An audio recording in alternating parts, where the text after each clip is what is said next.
j'ai du soleil vert, des dentelles et des théières, des photos de bord de mer, dans mon jardin d'hiver. Je voudrais de la lumière, comme en Nouvelle-Angleterre.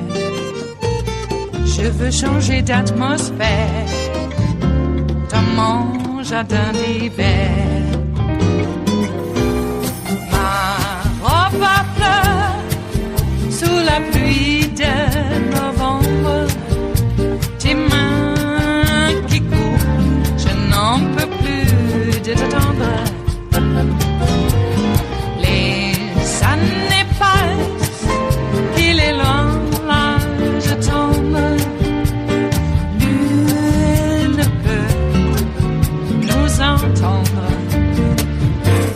Je voudrais du Fred Astaire, revoir un latte. Now to an important story on the rule of law and what Donald Trump's controversial attorney general is up to.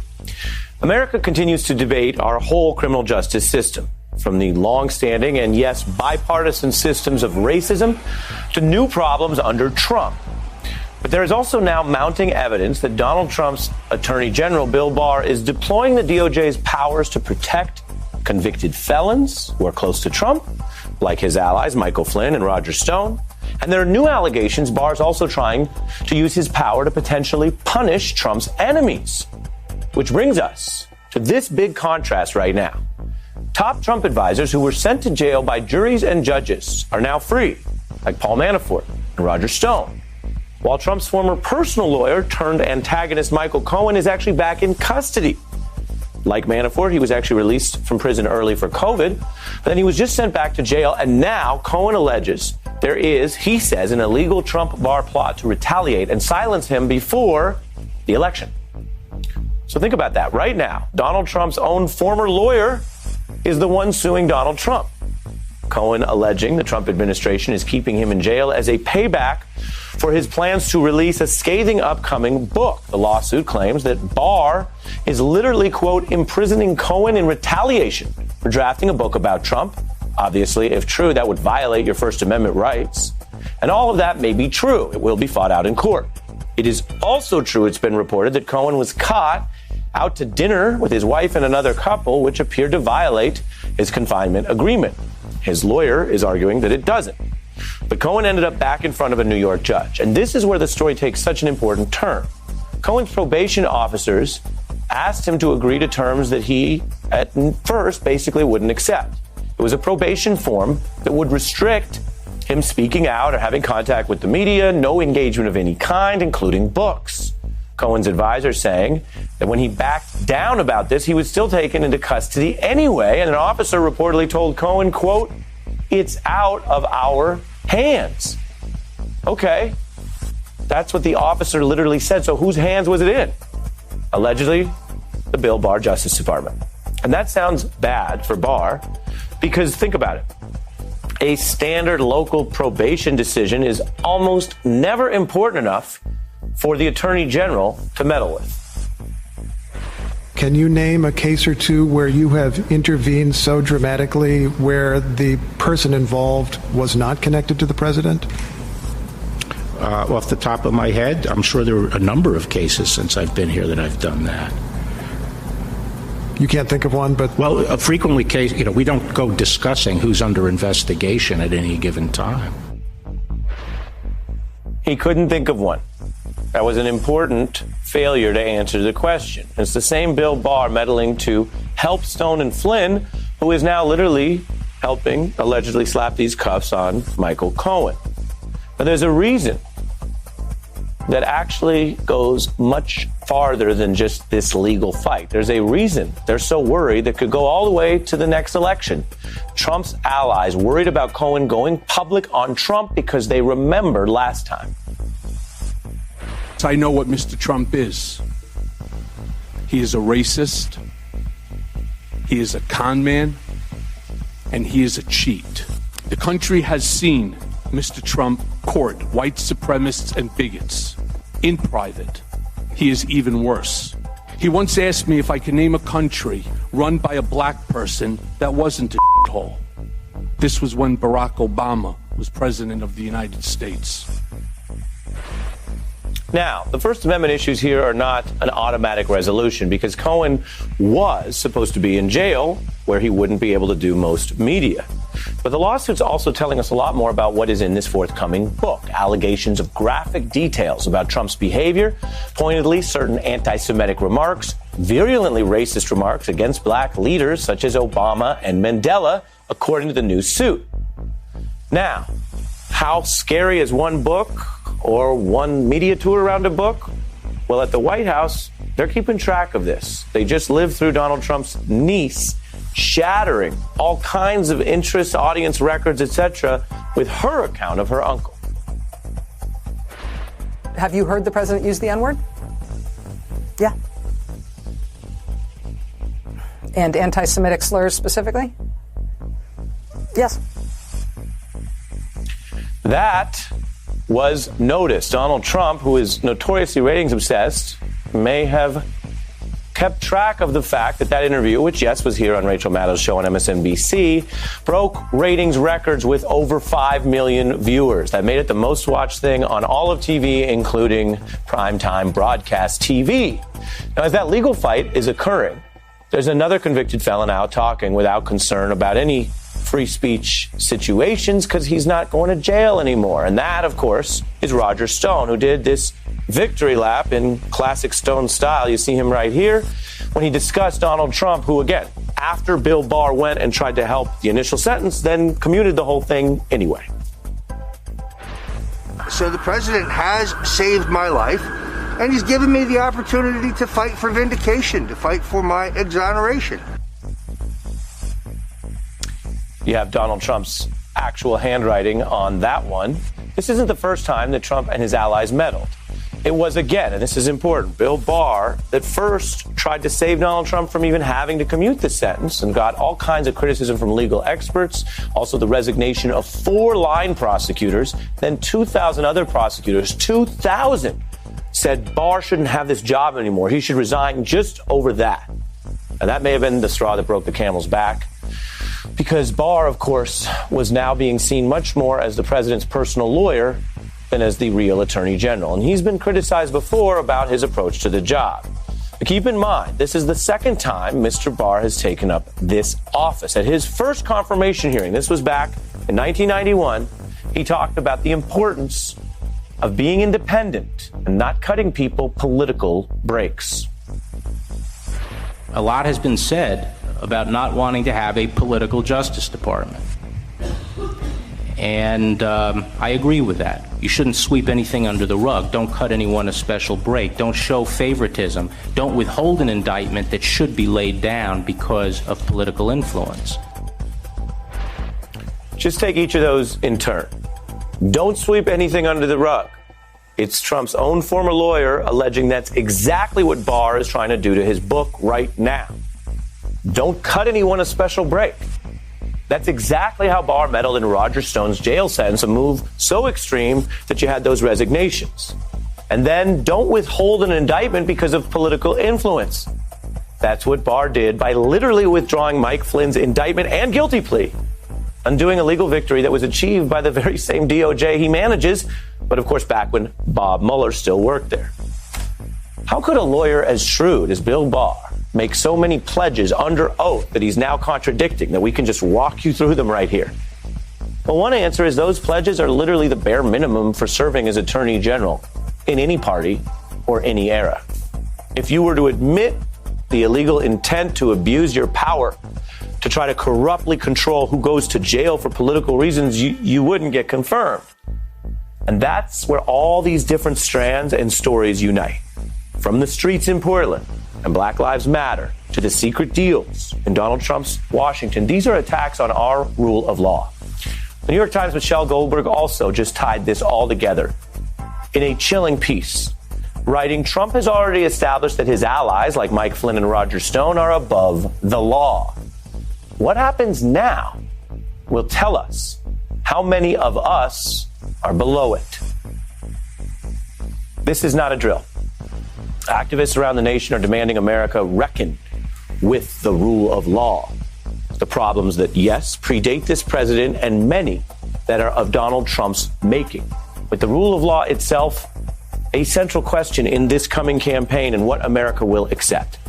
Michael Cohen's suit is just one piece of this picture. A judge will actually hear the spectacle of the president's former lawyer suing the president from prison this coming Thursday. But that case turns on what Cohen's allowed to say and do. I tell you tonight, the much larger question is whether Americans will accept or challenge what Bill Barr is trying to do as he executes his notions of Trump justice. It is Wednesday, the 22nd of July of 2020, and you are in West Coast Cookbook and Speakeasy. I am your chef de cuisine, Justice Putnam. Gunner, the English Bulldog, is our snoozing sous chef, and our daily special is Smothered Benedict Wednesdays. Will no one rid us of these meddlesome priests? No one! Oh, wow. A lot still going on in the world, as you know. Looks like Trump is trying to fix the numbers on the census. You know, I didn't know that he could rewrite the Constitution. I just had no idea. Does Bill Barr have an OLC memo that no one's ever heard about that gives Trump the power to do that? He must have, because it's right there. What is it? Article 2, Section 4 of the Constitution? I think it's right there. Okay, just saying. You got to count everybody. And it's not the president who apportions Congress. It's not. Wow. I don't know. I don't know what this world is coming to. You would think somebody in the Republican Party had taken a civics class and know that the rest of us know what is going on. But I guess they don't care. We got the guy from the Daily Beast saying Sherry Jacobus called the Republican Senate Nazis. And this guy from the Daily Beast got bent out of shape. They're not Nazis. Yeah, they are. Jeez. I mean, they're fishy collaborators. That's almost like being a Nazi. Come on. They're Nazis. They're repugs. Has any Republican stood up and condemned the bounties on our soldiers' heads? I think that's being a fishy collaborator, which is almost like being a Nazi. If no one is going to stand up to the Nazi in chief, what does that make them? Quislings, I guess. That's a nicer way of putting it. Vichy collaborator is, in a way, another nice way of putting it, because really what they are Nazis. We got Ron Johnson pushing this Russian disinformation. You know, I mean, has the FBI talked to this guy yet? Because is he a useful idiot, or is he something a little bit more conscious of his actions? You know, he did go to Moscow on July 4th, Independence Day. 8 repugs. What are those? Are those Nazis? Vichy collaborators? 8 repugs went to Moscow on the 4th of July. Because that's where you celebrate American Independence Day. Giving high fives to the guy who's trying to destroy America. That little... I hate that little KGB guy. All right. Well, we got moms being gassed and by federal troops, and also being shot with less than lethal rounds. Look, if that round is not shot into the ground first, it then becomes a potentially lethal round. Do you get it? So stop calling them less than lethal. If they are shot directly at someone and it hits them like right between the eyes, that is not a less than lethal round. Only when it's bounced off the ground first, and that's how you're supposed to do it.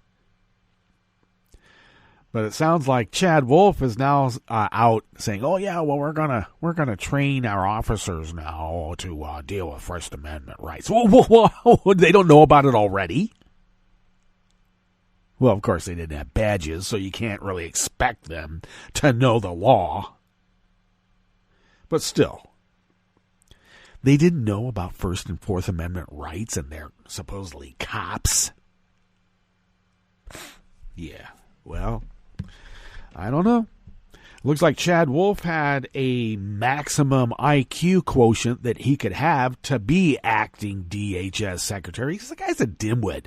And also, what's up with, if you got to shave twice a day, shave twice a day. Stop coming out with this goddamn scruffy look. It's disrespecting the office, if you ask me. My experience with the military is that they're pretty well put together. It's you got a kind of a discipline. You have a mandate to look a certain way, and one of those looks is not having this goddamn dude bro scruffy look. Shave in the morning, and if you got to shave at 5 o'clock, shave again. These people just hate America, and they hate everything that makes America great. And one of those is like, look, if you don't go to work every day and you don't shave every day, what does that make you? It makes you a bum. All right? Okay, well, acting DHS secretary says everything we need to know. Everything. What's on the rest of the menu here? In the Bistro Cafe of West Coast Cookbook and Speakeasy, well, Bill Barr will face a reckoning when Trump loses. I say when, not if, but when. Yeah, and I'm not being overconfident. It just means we got to get to work and work really hard. On the rest of the menu, a third soldier's body has been found near Fort Hood this month. I think somebody called the code red. I really do. After passing for 59 straight years, Trump threatened to veto this year's Defense Authorization Act, objecting to provisions he sees as curbing his absolute authority. And on a party line vote, the Senate Banking Committee approved anti-Federal Reserve critic Judy Shelton to the Federal Reserve Board. Yeah. Put the ones that want to tear it apart right in a position where they can tear it all apart. After the break, we move to the chef's table, where the U.S. has offered a $5 million bounty on Venezuela's top judge. No wonder no one's saying anything about bounties on our soldiers. We're putting them on top judges in other countries. And global coronavirus cases have surged past 15 million. All that and more on West Coast Cookbook and Speakeasy. Bon appetit.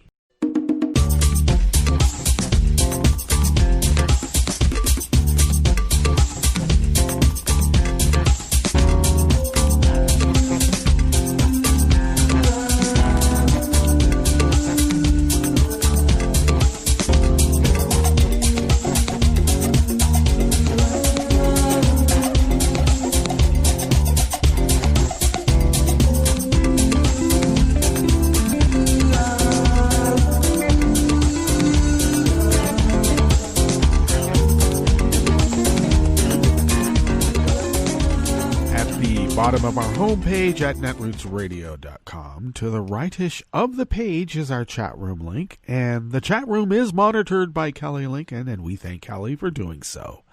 To the leftish of the chat room link at the bottom of our homepage at netrootsradio.com is the link to our Patreon page, and if you could pledge a monthly pledge of, how about the cost of an espresso-type coffee drink? If you could pledge that once a month to us, we will be able to stretch those dollars beyond compare, even on the quantum level. And we pay our bills with that. And, because we pull it out of our own pockets, too, because we have to. And that's where we get the bulk of it. But we would truly be unable to do any of this without your generosity. And we've been doing it for almost 10 years now. Boy, time flies, especially when you're resisting. All right, well, we are fulfilling our civic duty because of your generosity. And for those of you who are able to, if you could send, an espresso-type coffee drink, the cost of that to us once a month, you'll be part of the resistance, indeed. And if we can fly under the radar, and that's by paying our bills, we will be able to resist, as the founders originally intended. If you would like to follow Netroots Radio on Twitter, do so at Netroots Radio. Tom takes care of that. And, Tom's responsible for our homepage. So that's a lovely, lovely page. I know I'm biased, but rightfully so. If you would like to follow me on Twitter, you could do so at Justice Putnam, and I post the show notes and links diary on Daily Co's about 10 minutes before showtime and get that linked up on social media. And those show notes and links are an integral part to this multimedia operation, okay? It's like the overhead projector, the footnotes at the bottom of the page. Go check them out. You'll get the full story and then maybe even some of the weird, obtuse humor. Some people call it humor. Some people don't. But you'll understand a lot better when you read the full story. Okay. If you would like to follow Netroots Radio... if you would like to follow the show on Twitter. Where am I? You could do so at Cookbook West and pick up podcasts by way of Spreaker, Stitcher, TuneIn, iHeart, YouTube, iTunes. You know where to get them. They're everywhere. All right. I am still so torn apart about Michael Brooks passing. Just far too young. And, look, I don't know. Maybe I'm reading more into this than whatever, but I always got the feeling that Sam Cedar was mentoring Michael Brooks to sort of, take over eventually. And I would feel it's like losing a son, and I know what that feels like. It does not feel good. Especially when you've allowed yourself to not ever consider losing someone. Who would have thought Michael Brooks, 37. That's just far too young. So, at least he left a great body of work. So, his legacy will go on. All right, let's get ahead. Let's go ahead and dive into this first offering here in the Bistro Cafe of West Coast Cookbook and Speakeasy. Smothered Benedict Wednesdays, by the way, and it's alluding to a very velvety hollandaise sauce on a lovely, lovely egg dish. Oh, my. And anonymous worker bees from the Associated Press bring us this first offering, and I don't blame them. With a story like this, maybe you want to be anonymous. U.S. Army officials said that the body of a Fort Hood soldier was found near the Texas Army base, marking the third time in a month that a Fort Hood soldier has been discovered. Private Mayor Morta, age 26, was found unresponsive on the 17th of July in the vicinity of Stillhouse Hollow Lake, according to Fort Hood officials. Stillhouse Hollow Lake is a reservoir located in Bell County and managed by the U.S. U.S. Army Corps of Engineers, Fort Worth District. The Black Knight family is truly heartbroken by the tragic loss of Private Mayor Morta, said Lieutenant Colonel Neil Armstrong. What? And he is commander of 1st Brigade, 5th Cavalry. I wonder if there's any familiarity between these Neil Armstrongs and, the guy that walked on the moon. I wonder. I would like to send my heartfelt condolences to his family, friends, and loved ones. And you would. Now, this being a reservoir found unresponsive, it's possible. 26, who knows? But the third one in a month sounds like a code red to me, especially since these are all deceased soldiers with Hispanic surnames. What's up with that? Well, it's Fort Hood. Morta of Pensacola, Florida, entered the Army in September of 2019. Hardly been in, huh? As a Bradley fighting vehicle mechanic. Since May of 2020, he has been assigned to the 1st Battalion, 5th Cavalry Regiment, an Armored Brigade Combat Team, 1st Cavalry Division, according to a statement from Fort Hood. Morda's awards and decorations include the Global War on Terrorism Service Medal, the National Defense Service Medal, and the Army Service Ribbon. The incident is being investigated by Bell County Sheriff's Department, who did not immediately respond to a request from the AP seeking comment. Officials have not said whether the death is considered suspicious. Third one in a month? I would act suspicious. On June 21st, officials had discovered skeletal remains in a field in Killeen, just over 10 miles from Stillhouse Hollow Lake, which were subsequently identified as 24-year-old missing Fort Hood soldier Gregory Morales. U.S. Army officials have said they suspect foul play in his death.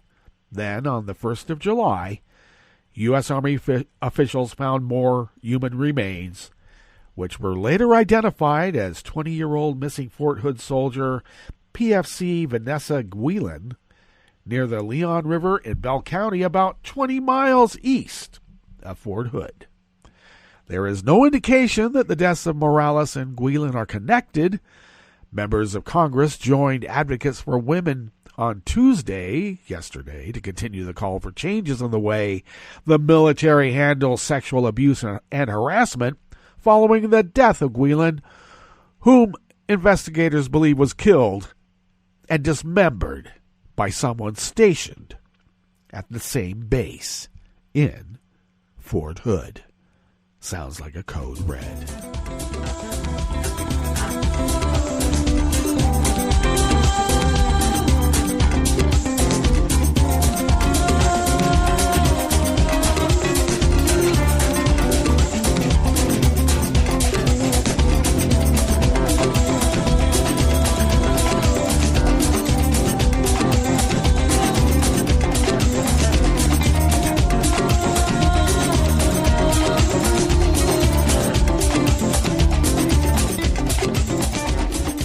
Failed to mention that Twitter took some proactive measures, proactive being a relative term here, but they kicked off a bunch of Q accounts.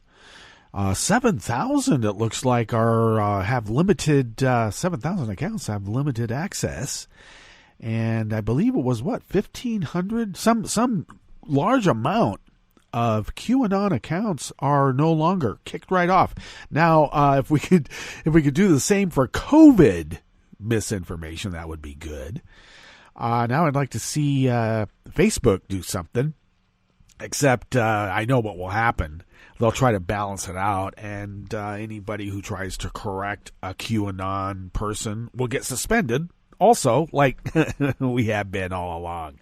And the Q people are still there, and the people that have been correcting the Q BS, at least out here in Oregon, are serially suspended. I wonder if there's some sort of collusion going on. Well, one could be paranoid about it. I really know what it is. It's kind of a small town, little dynamic. You got somebody there, and they're going to just, stick it to you like you're in a small town. It's almost like a shunning. Almost. Well, good. I don't want Nazis as my friends anyway. Why would I? Why would anyone? All right, this next offering here in the Bistro Cafe comes out of Reuters by Patricia Zengurley. Donald Trump threatened to veto this year's National Defense Authorization Act, objecting to plans to strip Confederate names from military bases, limit spending on Afghanistan, and other provisions he sees as curbing his authority. And you and I both know he thinks his authority is absolute. The sweeping $740 billion NDAA sets policy for the Department of Defense. Oh, really now? It has passed for 59 straight years. So on the 60th birthday, what better time than to, hey, you're cut off, you little brat. I'm just astounded. There's a level where, let's defund these people, but it's not just, guns and that kind of material going out in the world. It's also water filtration and helping curb and maybe stifle a pandemic. This is one of the few major pieces of legislation seen as must pass because it governs everything from pay raises for the troops to how many aircraft should be purchased or how best to compete with rivals like Russia and China. And there it is. We're not supposed to be in competition with Russia, maybe China, but definitely not Russia. The Republican-led Senate and the Democratic House of Representatives are debating amendments to the NDAA this week. The two chambers will each pass a version of the bill and then come up with a compromise version, which, if it passes, would be sent to Trump to sign or veto later this year. You know, what makes a bill, a Sesame Street segment on that, we could all sing this in the streets to federal troops who are tear gassing us and firing less than lethal rounds that become lethal when they don't bounce them off the pavement first.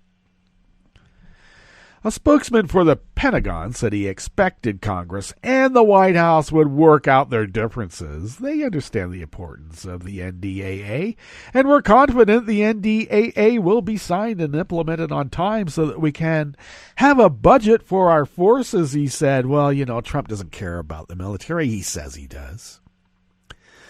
But he's collecting a percentage on the bounties on our soldiers' heads. This guy is so transactional. The reason he's not saying anything about bounties on a soldier's head is because he's getting a cut. Trees. He wanted to dip his beak. Trump had already vowed to veto the NDAA over a provision requiring the military to rename bases named for Confederate military leaders who fought against U.S. forces during the Civil War, because when you're in collusion and in bed with Vlad, of course you're going to side with the ones who tried to destroy America. Of course. The names of those bases and statues honoring men who owned slaves or fought on the pro-slavery side have been targeted in anti-racism protests across the United States and the world since George Floyd was killed by police in Minneapolis in May. The Senate defeated an NDAA amendment yesterday, Tuesday, that would have blocked the Pentagon from transferring to local police military-grade equipment that has been used against demonstrators. Wow. I guess the Senate really are Vichy collaborators.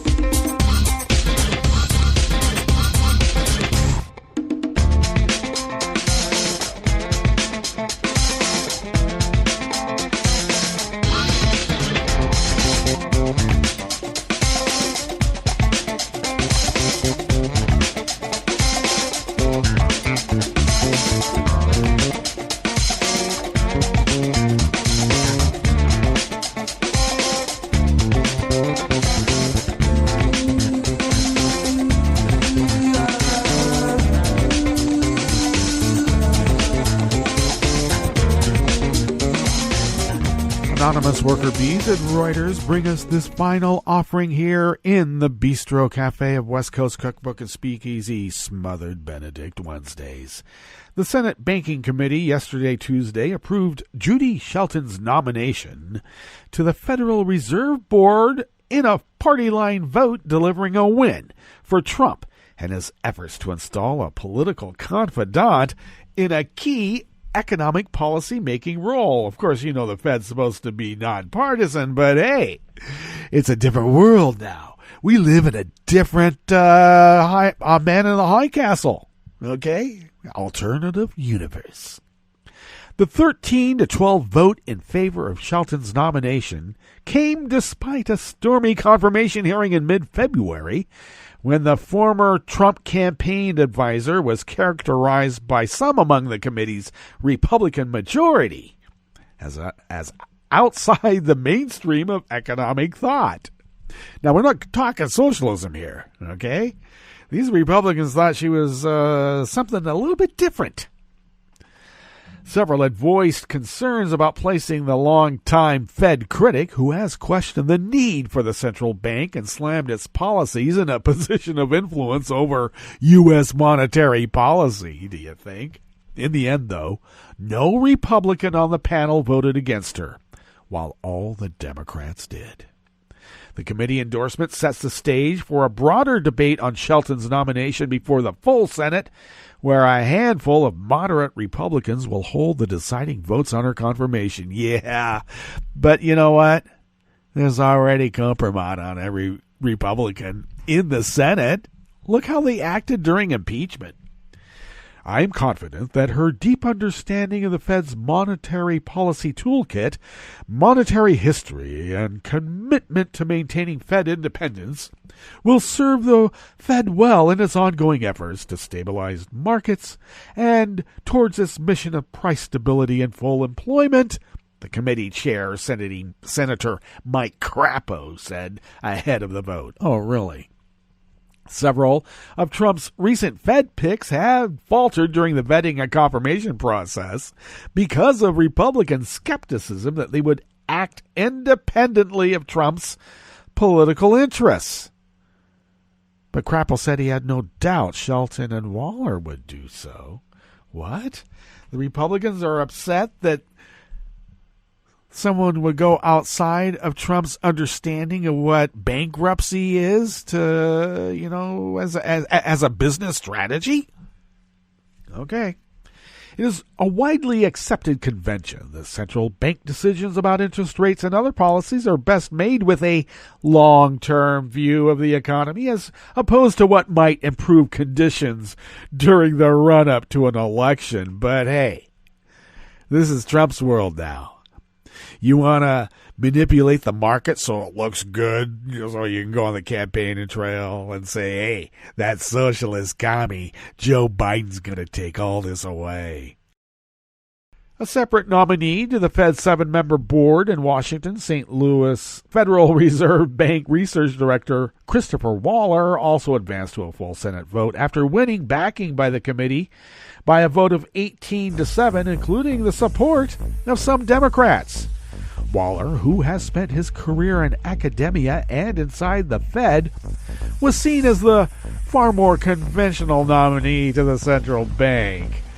But hey, Trump needs a confidant in the Fed in the run-up to the election.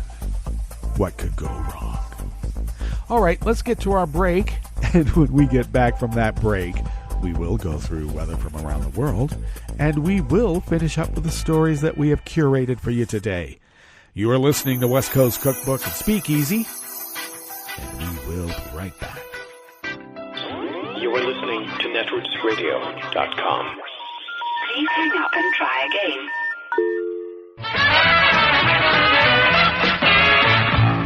From a point at sea to the circles of your mind, a new force is at work for planetary transformation. New radio for a new Earth.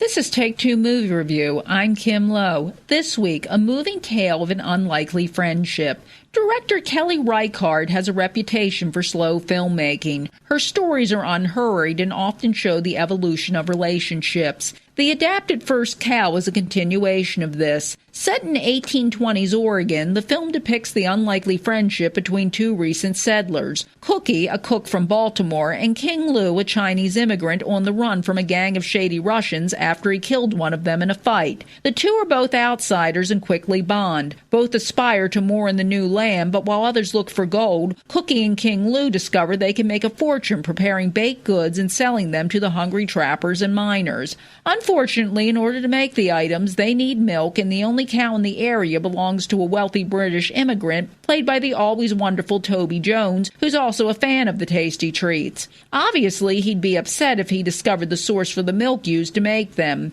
Whether the scam will come to light is the suspense here, and if you're thinking it's just milk, with one cow in the territory, milk could be nearly as prized as gold. Reichard seamlessly juxtaposes the unspoiled world they encountered with the real cruelties of racism and limited opportunity that Cookie and King Lou face. They dream big but are trapped in a system that doesn't favor them. The conclusion is left hanging, which detracts not at all from the atmospheric First Cow, which features stunning cinematography and standout performances by the aforementioned Toby Jones, as well as John Magoro and newcomer Orion Lee. Like the pair's biscuits, this one may leave you wanting to see more of Reichard's work.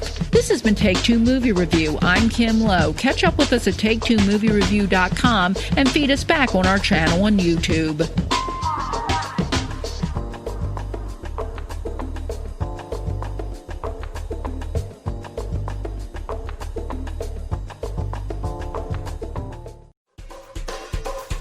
This is Scientific American's 60-Second Science. I'm Christopher Intagliata.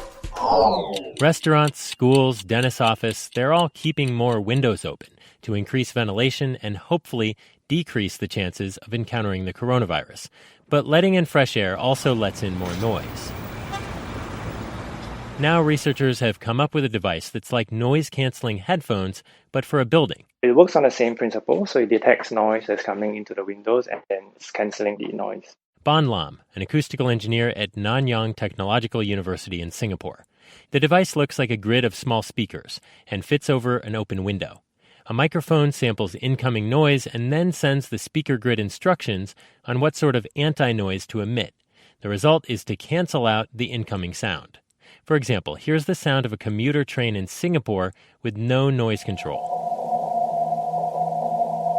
And now here's that same sound with the array of noise-canceling speakers turned on. Compare that to a closed window. The anti-noise device is almost as good, and it allows air to keep flowing into and out of the window. The details are in the journal Scientific Reports. The device is just a prototype, so it's still expensive, and it doesn't block out all sounds. It only masks sound at frequencies from 300 to 1,000 hertz, which includes the rumble of freeways, trains, and planes. But even that could come in handy in a place like Singapore. Give it a second, there's a plane flying past. Ban says Singapore already has a lot of green buildings that use natural ventilation. But the downside is when you have lots of openings, in a building, the noise comes in. So you need some way to manage the increase in noise. A grid of window speakers could do the trick, especially if people prioritize peace and quiet over a good view, which folks at home tend to do all night. Thanks for listening. For Scientific American's 60-Second Science, I'm Christopher Intagliata. Hi, I'm Tom Hartman, and since you're listening to netrootsradio.com, show your progressive side and go to the donate button on the bottom of the homepage. It's progressives like you who power Netroots Radio and keep the progressive message beaming everywhere 24 hours a day. Just go to our donate button at the bottom of netrootsradio.com. Thank you for keeping progressive radio at full power.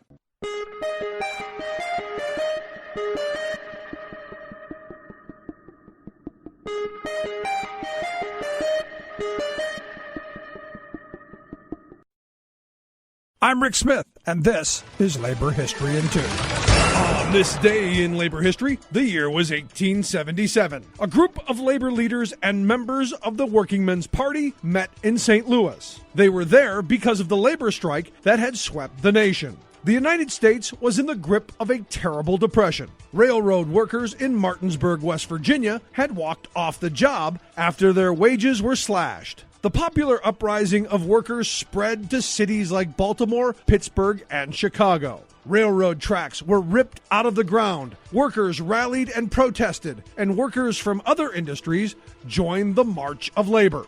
In St. Louis, the response of workers was even more radical. Many of the workers in the city were German immigrants. Some remembered the working class uprisings of 1848 in Germany. At the St. Louis meeting, they declared the start of the St. Louis Commune, a takeover of the city by working people. They called for the 8-hour day and the end of child labor. On both sides of the Mississippi River, both in St. Louis and East St. Louis, workers began a general strike. Railroad traffic was stopped. It was the first general strike in U.S. history. The workers had taken over St. Louis. 3,000 federal troops were amassed along with thousands of gun thugs paid for by the railroad tycoons. The workers' rebellion was crushed. The strike committee was arrested, and at least 18 people were killed. Across the nation, 100 people lost their lives in the Great Upheaval of 1877. City leaders scrambled to build armories so they could quickly arm troops in case the workers rose up again. Labor History in 2 brought to you by the Illinois Labor History Society and The Rick Smith Show. For more information, go to laborhistoryin2.com, like us on Facebook, and follow us on the Twitters at Labor History in 2.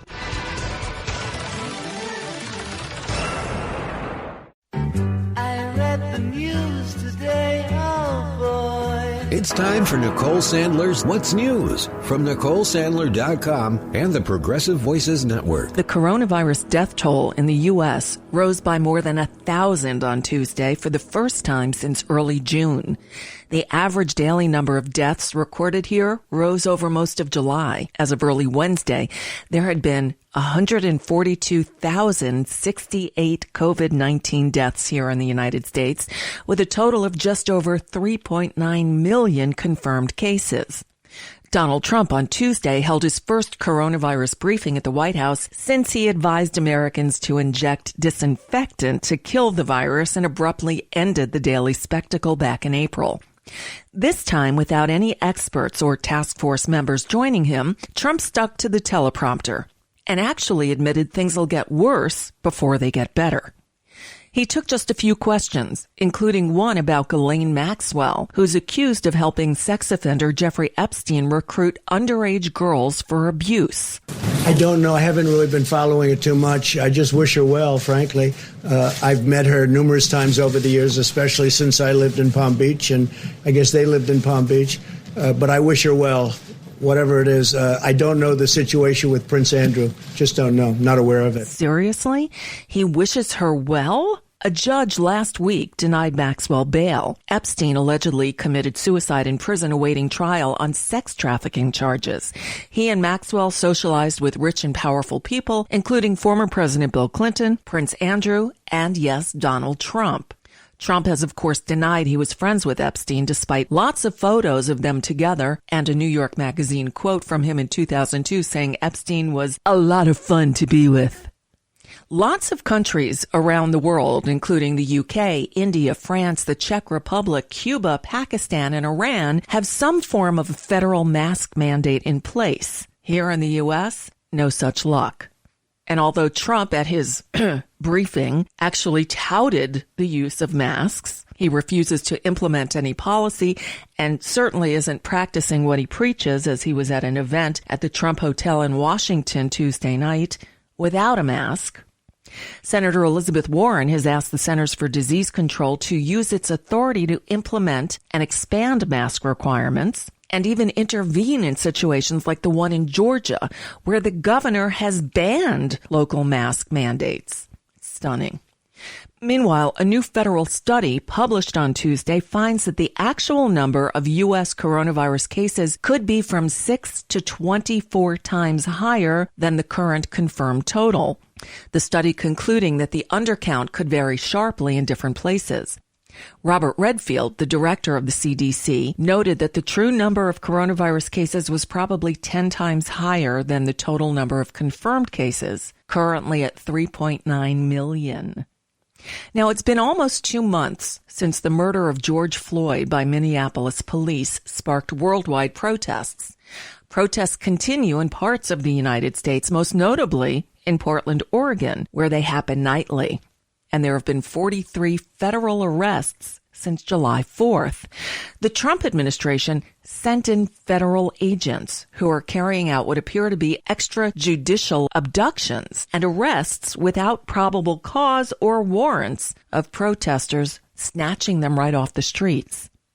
On the Fox so-called news channel, Judge Andrew Napolitano made it very clear that these actions are unconstitutional. The federal government can use federal assets to protect federal property. Stated differently, the Department of Homeland Security can send police into Oregon to protect federal courthouse in Oregon. Use that as an example. But they can't enforce the general criminal law. They can't supplement or replace the police. They can't go throughout the streets and say, hey, you're committing a crime, we're going to arrest you. They certainly can't do what they've been doing in Oregon, which is arresting people without a warrant and without probable cause, holding them for a few hours and then letting them go. So they have to be restrained, and they have to confine their activity to the federal property. Their law enforcement duties must absolutely be confined to the protection of federal assets. So says the Constitution, which leaves the general police power in the hands of the cities and states, and not the federal government. Oregon's two Democratic senators, Ron Wyden and Jeff Merkley, are now pushing legislation that would scale back the use of federal law enforcement against protesters and prevent agents from making arrests without displaying clear identification. Meanwhile, the Senate has voted overwhelmingly to put some limits on the transfer of military equipment from the Defense Department to state and local police departments under the National Defense Authorization Act. But Trump formally threatened to veto the NDAA, which also includes pay raises for troops, in order to prevent the renaming of military bases that currently honor Confederate traitors. Presumptive Democratic presidential nominee Joe Biden on Tuesday unveiled a plan to spend $775 billion over 10 years to help provide caregiving programs for children, the elderly, and the disabled. Biden said the plan would create 5 million jobs and would also include free preschool for all 3- and 4-year-olds. So Donald Trump was unsuccessful in his efforts to add a citizenship question to the census, as the Supreme Court ultimately ruled against him. So on Tuesday, he tried again, this time by signing a presidential memorandum calling for excluding undocumented immigrants from being counted when new congressional district maps are drawn next year. Oh, please. Dale Ho, director of the ACLU's Voting Rights Project, said in a statement that they would challenge the policy. Quote, Trump's latest attempt to weaponize the census for an attack on immigrant communities will be found unconstitutional. We'll see him in court and win again. Oh, and if you happen to see the New York Times on Wednesday, on the front page, another day, another Trump swampy scandal. The Times reporting that Trump pressured the U.S. ambassador to the UK to steer the British Open golf tournament to Trump's golf resort in Scotland. From the paper of record, quote, the ambassador's deputy, Louis Lukens, advised him not to do it, warning that it would be an unethical use of the presidency for private gain. But the ambassador, Bobby Johnson, apparently felt pressure to try. And a few weeks later, he raised the idea of Turnberry playing host to the British Open with the Secretary of State for Scotland, David Mundell. The Times goes on to say that Mr. Lukens, who served as the acting ambassador before Johnson arrived in November of 2017, emailed officials at the State Department to tell them what happened. A few months later, Johnson forced out Lukens, a career diplomat, shortly before his term was about to end. And that's just a bit of what's news for now. I'm Nicole Sandler. If you appreciate these reports and the Nicole Sandler Show, I hope you'll consider making a contribution. My work is 100% listener supported, and I can't do it without your help. Find out more at NicoleSandler.com, and please click on that donate button.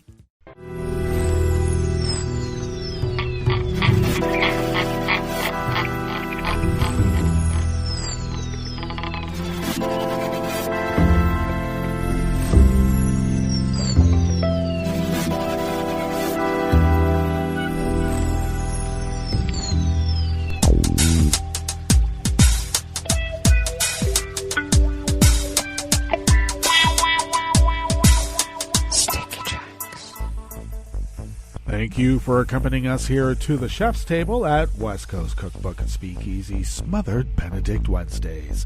We always begin weather from around the world along the banks of the Rogue River in the Rogue River Valley of Southern Oregon on the west coast of the continental United States of America, where it is currently 65 degrees Fahrenheit already.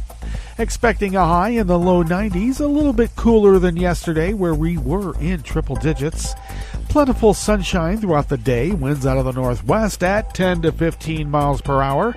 Overnight lows will be in the low 60s, generally clear, with winds out of the northwest continuing at 5 to 10 miles per hour, and mostly sunny tomorrow, dipping below 90 maybe.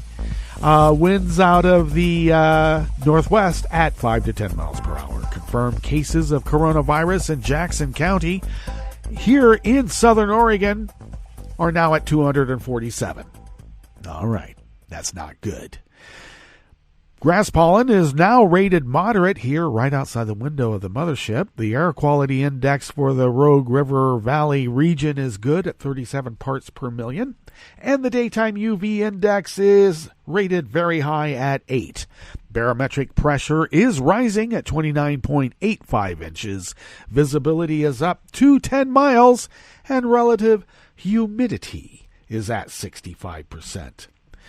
Weather from around the world is brought to you by people's personal weather stations that they purchased. These people planted these purchased personal weather stations somewhere on their property, and these people positively live around the world. London is 77 and fair. Paris is 78 and sunny. Rome is 93 and sunny. Kyiv is 75 and fair. Kabul is 83 and fair. Hong Kong, 82 degrees and clear. Tokyo is 79 and cloudy with a tsunami warning because of a 7.8 earthquake off the Alaska coastline. Sydney, Australia is 52 and fair. San Francisco, California is 55 and cloudy. And New York is 88 degrees Fahrenheit and sunny.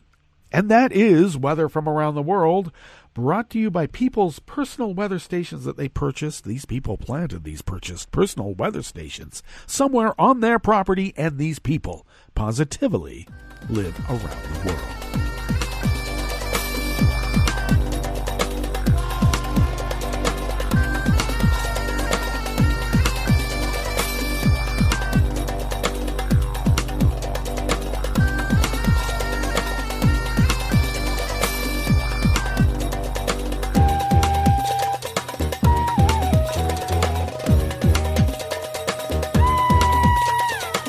Ever-present anonymous worker bees, this time at the Associated Press, bring us this first amuse-bouche here at the Chef's Table at West Coast Cookbook and Speakeasy.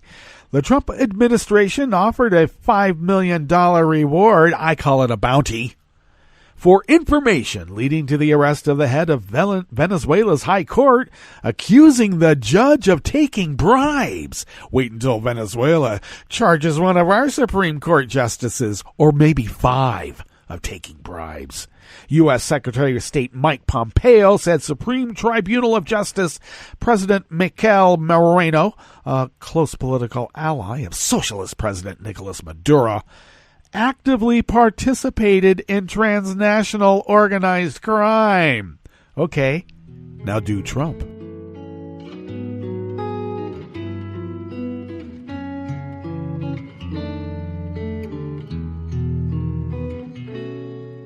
Je te donne c'est mon amour pour la vie entière.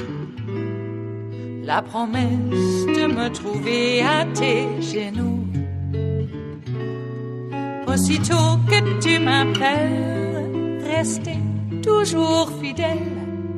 C'est tout, c'est tout. Je te donne tous mes printemps, mes étés de mer. Mes automnes, quand les feuilles tombent partout. Si ce n'est pas une bonne affaire, je te donne tous mes hivers. Jane Wardell and Gail Issa of Reuters bring us this final amuse-bouche here at the Chef's Table at West Coast Cookbook, and Speakeasy. Global coronavirus infections surged past 15 million today, according to a Reuters tally, with the pandemic gathering pace even as countries remain divided in their response to the crisis. In the U.S., which has the highest number of cases in the world with almost 4 million infections, Trump warned it will probably unfortunately get worse before it gets better.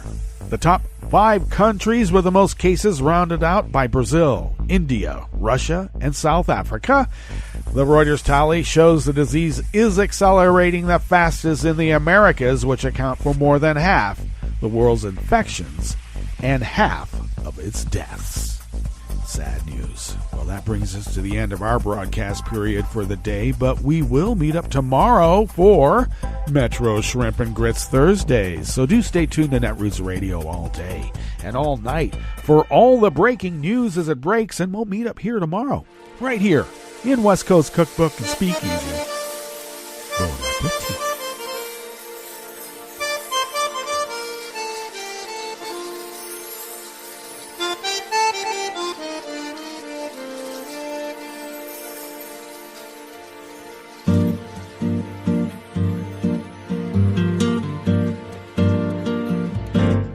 Je voudrais du soleil vert, des dentelles et des théâtres, des photos de bord de mer, dans mon jardin d'hiver. Je voudrais de la lumière, comme en Nouvelle-Angleterre. Je veux changer d'atmosphère, dans mon jardin d'hiver. Robe à fleurs, sous la pluie de novembre, tes mains qui courent, je n'en peux plus de t'attendre. Les années passent, qu'il est loin, l'âge tombe. Nul ne peut nous entendre. Je voudrais du Fred Astaire, revoir un latte Goël. Je voudrais toujours te plaire dans mon jardin d'hiver.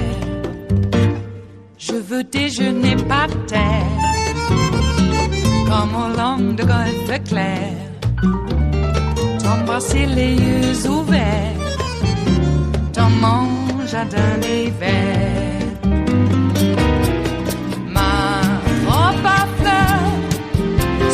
Pluie de novembre, tes mains qui courent, je n'en peux plus de t'attendre. Les années passent, il est loin, l'âge tombe. Nul ne peut nous entendre. Ba-da-da-dum-di-da-dum. Ba-da-da-dum-di-da-dum. Ba-da-da-dum-di-da-dum.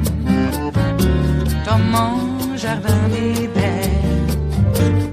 Ba-da-da-dum-di-da-dum. Ba-da-da-dum-di-da-dum. Ba-da-da-dum-di-da-dum. Dans mon jardin d'hiver. Dans mon jardin d'hiver. Dans mon jardin d'hiver.